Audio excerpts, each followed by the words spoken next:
नमस्कार, दैनिक सवेरा हिमाचल देख रहे हैं आप। आपके साथ मैं हूं रोहित उत्तम। खबर शिमला से सामने आ रही है, जहां पर आज शिमला में कांग्रेस द्वारा राजभवन तक पैदल मार्च करके विरोध प्रदर्शन किया गया है। इसी को लेकर आपको बता दें कि भाजपा पर भी जमकर कांग्रेस ने निशाने साधे हैं और हल्ला भी बोला है। आपको बता दें कि इस प्रदर्शन में कांग्रेस के दिग्गज नेता शामिल थे। प्रदेश अध्यक्ष प्रतिभा। हरित ऊर्जा राज्य की दिशा में अग्रसर हिमाचल। सौर ऊर्जा में देश के अन्य राज्यों को राह दिखाता हिमाचल। रिकॉर्ड समय में निर्मित 32 मेगावाट की पेखुबेला सौर ऊर्जा परियोजना से जगमगाते गांव। पहले मेरे बजट भाषण में हमने ग्रीन हिमाचल की नींव को रखी। पहली बार हम सोलर पावर का इतनी अधिक संख्या में उत्पादन करने का निर्णय लिया। मैंने कहा है कि 2027 तक हम हिमाचल प्रदेश को आत्मनिर्भर करना चाहते हैं। ये इस दिशा में बढ़ते कदम है। अघलौर और भंजाल सौर ऊर्जा परियोजनाएं हिमाचल को दिलाएगी नई पहचान। प्रदेश में ई वाहनों के संचालन के लिए 6 ई कॉरिडोर स्थापित किए गए हैं। HRTC को इलेक्ट्रिक बसों की खरीद के लिए 327 करोड़ रुपए जारी किए गए हैं। 2026 तक हम पूरी HRTC को इलेक्ट्रिकल और रिन्यूएबल एनर्जी के माध्यम से आगे बढ़ाना चाहते हैं। हम ग्रीन हाइड्रोजन पर भी जाएंगे और आने वाले समय में हिमाचल प्रदेश ग्रीन हाइड्रोजन के मामले में आगे बढ़ने जा रहा है। जिला सोलन के नालागढ़ में स्थापित किया जा रहा है ग्रीन हाइड्रोजन प्लांट। चंबा में 14 करोड़ रुपए की लागत से निर्मित किया जा रहा है ग्रीन हाइड्रोजन मोबिलिटी स्टेशन। मुख्यमंत्री ठाकुर सुखविंदर सिंह सुक्खू के ठोस प्रयासों से पर्यावरण के संरक्षण की प्रतिबद्धता से साकार होगी खुशहाल भविष्य की संकल्पना। सूचना एवं जनसंपर्क विभाग हिमाचल प्रदेश सरकार द्वारा जनहित में जारी। सिंह समेत अन्य लोग भी शामिल थे। प्रदर्शनकारियों ने लगातार ये मांग की, जिस तरीके से बांग्लादेश की बात हो या फिर नू हिंसा जैसे मुद्दे भी उठाए और भाजपा को आड़े हाथों भी लिया। तस्वीरें आपको दिखाएंगे, जहां पर शिमला की ये तस्वीरें हैं। आपको बता दें कि आज शिमला में कांग्रेस का राजभवन के बाहर जोरदार प्रदर्शन देखा गया। ऐसे में मणिपुर हिंसा, बीजेपी गठजोड़ जैसे मुद्दों को लेकर ये पूरा प्रदर्शन रहा। कांग्रेस की प्रदेश अध्यक्ष प्रतिभा सिंह के नेतृत्व में ये मार्च निकाला गया है और इसी दौरान बीजेपी को भी जमकर घेरा है। ये उस वक्त हुआ जब धर्मशाला में बीजेपी हिमाचल सरकार के खिलाफ जन आक्रोश रैली कर रही थी। इस दौरान प्रतिभा सिंह ने मणिपुर हिंसा पर लगातार महिलाओं के खिलाफ बलात्कार को लेकर पीएम मोदी की चुप्पी पर निशाना साधा है। प्रतिभा सिंह ने कहा है कि अडानी के खिलाफ अमेरिका की अदालत में भ्रष्टाचार के आरोपों पर कोई कार्रवाई केंद्र सरकार नहीं कर रहा है। अडानी को समर्थन कर प्रधानमंत्री आगे भी बढ़ा रहे हैं। उन्होंने कहा कि अमेरिका की अदालत में भ्रष्टाचार के मुद्दे को लगातार उठाया गया है और दोषी भी साबित किया है, पर लेकिन यहां पर कार्रवाई नहीं की जा रही है।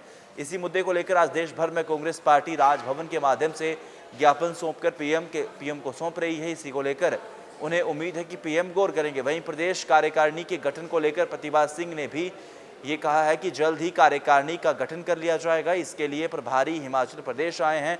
हाईकमान को रिपोर्ट सौंपने के बाद कार्यकारिणी का गठन कर लिया जाएगा। इसी को लेकर आइए आपको सुनाते हैं प्रदेश अध्यक्ष प्रतिभा सिंह ने क्या कुछ कहा। हमें बहुत अफसोस है कि राहुल गांधी जी की आवाज को नजरअंदाज किया गया। उस वक्त मैं भी वहां पर पार्लियामेंट में मौजूद थी जब राहुल गांधी जी ने कम से कम 1 घंटे का भाषण देकर सारे जो ये काम अडानी जी को दिए गए हैं उसके बारे में विस्तृत चर्चा की, उनको आगाह किया, पार्लियामेंट को आगाह किया और वो बार बार कहते रहे कि मोदी जी पार्लियामेंट में आओ, हम आपको अपनी दुख तकलीफ से अवगत करवाना चाहते हैं। पर ना प्रधानमंत्री जी पार्लियामेंट पहुंचे और ना ही उन्होंने इसके ऊपर कोई एक्शन लिया। ये जो अडानी की बात आज कही जा रही है, पूरे देश में कांग्रेस के जन इस आवाज को उठा रहे हैं। हमें बहुत अफसोस है कि एक व्यक्ति को फायदा देने के लिए आज मोदी जी इस कार्य को कर रहे हैं। अब तो विश्व जानता है कि अमेरिका ने भी एक अदालत में इनको भ्रष्टाचार का आरोप इन पर लगाया है। अडानी जी के लिए जो काम है उसको उजागर उन्होंने किया है। सारे भारत में बाहर के देशों में भी जो लोग इन्वेस्ट करना चाहते हैं, जो लोग आगे आकर देश के लिए काम करना रहा है, तो हम ये चाहते हैं कि इस आवाज को मोदी जी सुने और ये जो हम बार बार कह रहे हैं कि आप हमारी आवाज को, जो मोदी के खिलाफ बार बार ये आवाज उठाई जा रही है, हमारी जैनब चंदेल ने बड़ी अच्छी तरह से यहाँ पर उसको उजागर किया है। चाहे वो हमारे सेना में भर्ती होने की बात है, चाहे किसानों के द्वारा किसानों के प्रति जो इनका रुख है और किसानों के लिए ये जो आज पूरे देश में हालात बने हैं, किसान भी चाहते हैं। पिछली मर्तबा भी मुझे याद है कि कम से कम 700 किसानों की जान गई थी और वो बॉर्डर पे बैठते रहे और मोदी जी ने उनकी आवाज नहीं सुनी।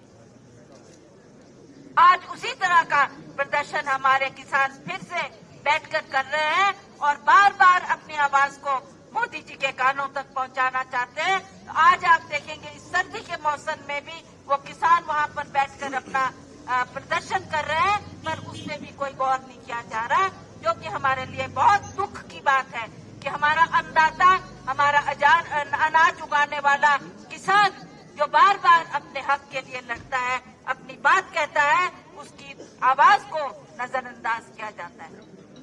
उसी तरह से जो अदानी जी के बारे में आज प्रियंका जी भी हमारी पार्लियामेंट में पहुंची, प्रियंका जी ने भी इस बात को उठाया। उन्होंने भी कहा कि अदानी के द्वारा ये जो काम किए जा रहे हैं, अमेरिका जैसा देश जिसने अपनी अदालत में ये कहा कि अदानी भ्रष्ट है, इन्होंने जो काम किया है वो सारे दुनिया को उस बात को समझते और जानते हैं, उसके बारे में भी उन्होंने आवाज उठाई। पर हमें अफसोस है कि मोदी जी इस पर क्यों एक्शन नहीं ले रहे और क्यों इस पर कोई कार्रवाई नहीं की जा रही। इसलिए आज हमने ये प्रदर्शन भी इसीलिए किया है कि हम चाहते हैं, राजभवन में हम इसलिए एकत्रित हुए कि राज्यपाल द्वारा ये बात मोदी जी के कानों तक पहुंचे और मोदी जी इस बात को समझे कि आज कांग्रेस के लोग क्यों इस आवाज को उठा रहे हैं। एक देश के साथ अन्याय किया जा रहा है, उसकी आवाज कांग्रेस पार्टी बुलंद कर रही है।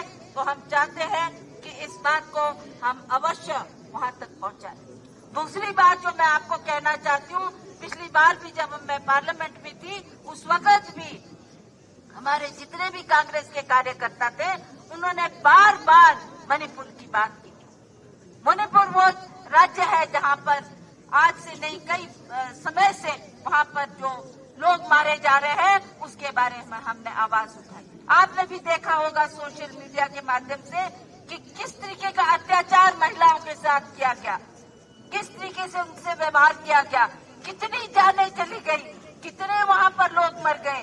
पर फिर भी मोदी जी ने वहाँ पर जाकर, उनकी सरकार है, बीजेपी की सरकार है, वो कम से कम जाकर वहाँ संवेदना प्रकट करते, जिनके साथ अत्याचार हो रहा है उनके साथ जाकर मिल बैठ के उस बात को सुलझाने का प्रयास करते। पर हमें बहुत अफसोस है कि मोदी जी ने वहाँ पर जाने की जरूरत नहीं की। मणिपुर में आज हम सब जानते हैं कि लोगों का दुख है, दर्द है और ये बात सर्वविदित है कि महिलाओं के साथ भी कहीं बलात्कार किया जा रहा है, कहीं उनको मारा जा रहा है। पर आज उनकी सरकार होते हुए ना मोदी जी ने एक्शन लिया और ना ही उन्होंने वहां जाकर उस बात को सुलझाने का प्रयास किया। हमें बहुत अफसोस है कि पिछली मर्तबा भी पार्लियामेंट में ये आवाज उठाई गई और मणिपुर की बात भी राहुल गांधी जी ने बार बार कही।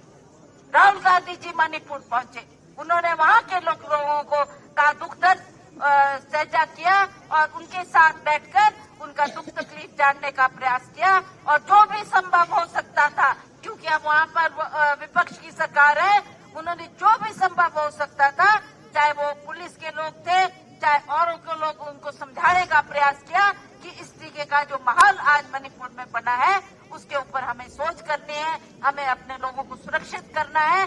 पर मैं नहीं समझती कि इन बातों का कोई असर मोदी जी के ऊपर पड़ा हो। तो ये एक दूसरा मुद्दा है जिसके बारे में बार बार कांग्रेस पार्टी आवाज उठा रही है, चाहे वो पार्लियामेंट में है, चाहे वो विधानसभा में है, चाहे वो इस तरीके का प्रदर्शन करके हम बार बार इन बातों को आवाज को उठाने का प्रयास कर रहे हैं। मुझे पूर्ण विश्वास है कि इन आवाज को अगर उनके कान तक पहुंचेगी, वहां तक इस आवाज को अगर हमारे सांसद लोग, हमारे विधानसभा के लोग अवश्य उठाएंगे और हमें लगता है कहीं न कहीं मोदी जी अवश्य इस पर उनका चिंतन करना बहुत जरूरी है। और ये कोई एक इलाके की बात नहीं है, पूरे देश की बात है, पूरे देश की बात है।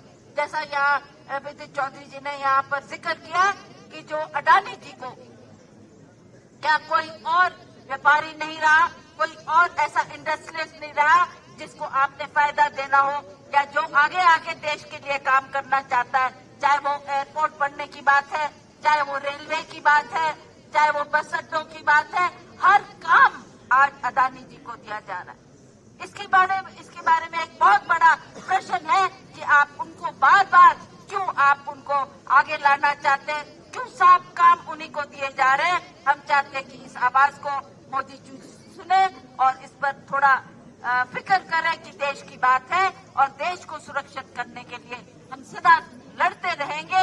और हम सब एकत्रित होकर इस तरीके का प्रदर्शन करने की भी आवश्यकता हुई तो उस प्रदर्शन करने को भी हम तैयार हैं। उस वक्त हमने गिरफ्तार क्यों नहीं किया जाता? मैं अंत में आप सबका, जब जितने भी हमारे पत्रकार बंधु यहाँ पर आए हैं, इनका भी आभार और धन्यवाद व्यक्त करती हूँ। हमारे सभी वरिष्ठ कांग्रेस के नेतागण यहाँ पर आए हैं, सभी कार्यकर्ता आए हैं, सभी हमारे महिलाएं यहाँ पर पहुंची है, कई तो बहुत दूर दराज के क्षेत्र से आए हैं। मैं सभी का आभार प्रकट करती हूँ कि आज छात्र साहब ने इन सब के साथ व्यक्तिगत संपर्क किया, इनको फोन किए और ये यहाँ पर आज पहुंचे हैं, तो इसके लिए भी इनका बहुत बहुत आभार और धन्यवाद। हमारे काची साहब भी जो हमारे चेयरमैन साहब हैं, इनका भी बहुत बहुत आभार कि आप भी यहाँ पर पहुंचे और आपने हमारी एक आवाज को यहाँ पर गवर्नर हाउस के समक्ष रखा है।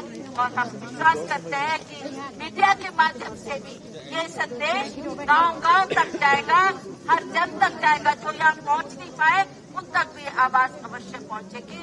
इसलिए आप सबका बहुत बहुत आभार और धन्यवाद। जय हिंद, जय हिंद।